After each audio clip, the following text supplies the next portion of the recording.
Now, on to Ukraine. Russian envoy has now resigned. His name is Boris Bondarev, 41 years old, delivered a resignation letter.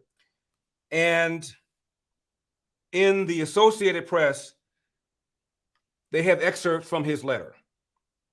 Quote, "For 20 years of my diplomatic career, I have seen different turns of our foreign policy, but never have I been so ashamed of my country as on February 24 of this year," alluding to the date of the big Russian invasion. They've already invaded Crimea. And when have you seen anything like this? He continues, "The aggressive war unleashed by Putin against Ukraine, and in fact against the entire Western world, is not just a crime against the Ukrainian people, but also perhaps the most serious against the people of Russia." Again, this is their envoy. He right now is in Geneva. I bet you he keeps his Russian butt in Geneva. "It's intolerable," he said, "what my government is doing now. As a civil servant, I have to carry a share of responsibility for that. I don't want to do that. Am I concerned," he wrote, "about the possible reaction from Moscow? I have to be concerned about it." Damn right he does. Some said everybody disagrees, but we have to keep working. While others replied, "Shut up and stop spreading this bad influence, especially among younger diplomats." "Not all Russian diplomats," he wrote, "are warmongering. They are reasonable, but they have to keep their mouths shut." As to whether or not he plans to defect, he said, quote, "I didn't think so far ahead." He said that those who conceive the war want only one thing: to remain in power forever, live in pompous, tasteless palaces, sail on yachts comparable in tonnage and cost to the entire Russian Navy, enjoying unlimited power and complete impunity. He also railed against what he called the growing lies and unprofessionalism at the Russian Foreign Ministry. He talked about their Foreign Ministry, Sergey Lavrov. He said this about him: "In 18 years, he went from a professional and educated intellectual to a person who constantly broadcasts conflicting statements and threatens the world with nuclear weapons.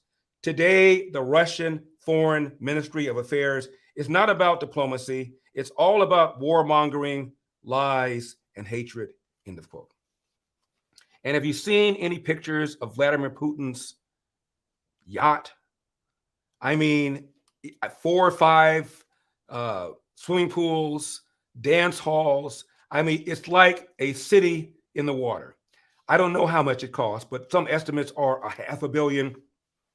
I've often even heard almost $1 billion to build the boat that Vladimir Putin has. A guy that apparently underwent cancer surgery, unclear what he has, unclear who's now in charge, but apparently the Russian military has taken parts of eastern Ukraine, although there are conflicting reports about whether or not they're able to hold that territory. But this is a big, big, big deal, the fact that this Russian envoy has quit. And a number of Russian generals have been killed, and at least one reportedly was killed by his own soldiers.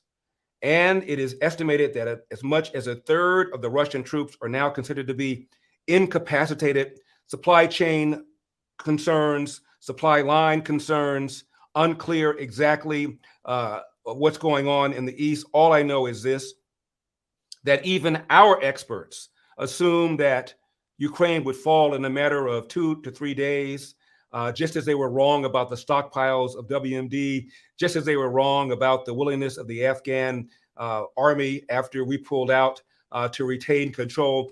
The U.S. intelligence service blew this one big time by underestimating the ability and the will of the Ukrainian military to fight off Russia.